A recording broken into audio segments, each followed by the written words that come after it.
الذين يقرؤون القرآن لابد وأن يكون عندهم إعجاز عددي في المتشابهات في القرآن الكريم. ذكر الله سبحانه وتعالى 11 موضعا في القرآن الكريم، وذكر فيها قوله فلا خوف عليهم ولا هم يحزنون.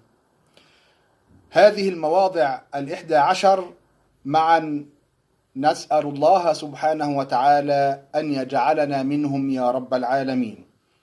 الموضع الأول يقول الله سبحانه وتعالى فمن اتبع هداي فلا خوف عليهم ولا هم يحزنون. الهداية، اتبع هداية الله. الموضع الثاني من آمن بالله واليوم الآخر وعمل صالحا فلهم أجرهم عند ربهم ولا خوف عليهم ولا هم يحزنون. الإيمان بالله. الموضع الثالث من أسلم وجهه لله وهو محسن فله أجره عند ربه ولا خوف عليهم ولا هم يحزنون. التسليم المطلق لله. الموضع الرابع الذين ينفقون أموالهم في سبيل الله ثم لا يتبعون ما أنفقوا منا ولا أذى لهم أجرهم عند ربهم ولا خوف عليهم ولا هم يحزنون. الإنفاق في سبيل الله بدون رياء ولا من ولا أذى لشعور الناس. الموضع الخامس الذين ينفقون أموالهم بالليل والنهار سرا وعلانية فلهم أجرهم عند ربهم ولا خوف عليهم ولا هم يحزنون. الذين ينفقون أموالهم في كل الأوقات حبا في الله سبحانه وتعالى ليلا ونهارا سرا وعلانية، ويسأل الله القبول لهذه الصدقة. الموضع السادس إن الذين آمنوا وعملوا الصالحات وأقاموا الصلاة وآتوا الزكاة لهم أجرهم عند ربهم ولا خوف عليهم ولا هم يحزنون. الإيمان قول وعمل. الموضع السابع ولا تحسبن الذين قتلوا في سبيل الله أمواتا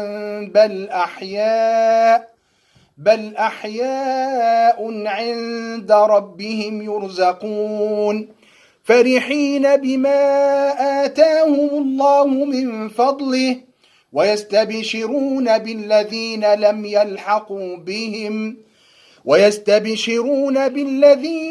يلحقوا بهم من خلفهم ألا خوف عليهم ولا هم يحزنون. الموت في سبيل الله بكل أنواعه حربا وسلما. الموضع الثامن فمن آمن وأصلح فلا خوف عليهم ولا هم يحزنون. العلماء المصلحين والمؤمنين المصلحين، فهناك فرق بين الصالح والمصلح. الموضع التاسع فمن اتقى وأصلح فلا خوف عليهم ولا هم يحزنون. التقوى خوف الإنسان من الله والعمل بما نزل من عند الله والاستعداد للقاء الله والإصلاح في الدنيا بمنهج الله. الموضع العاشر ألا إن أولياء الله لا خوف عليهم ولا هم يحزنون. أولياء الله هم الذين يطيعون أمره وينتهون بنهيه ويبتعدون عن كل ما هو بدعة وخرافة أو كل ما هو مخالف لأمر الله ولأمر رسول الله صلى الله عليه وسلم. الموضع العاشر: إن الذين قالوا ربنا الله ثم استقاموا فلا خوف عليهم ولا هم يحزنون. الاستقامة هي عبارة عن إنسان يقول الله ثم يستقم على منهج الله. قل آمنت بالله ثم استقم. جعلنا الله سبحانه وتعالى وإياكم من الذين لا خوف عليهم ولا هم يحزنون. وصلى اللهم على سيدنا محمد وعلى آله وصحبه أجمعين.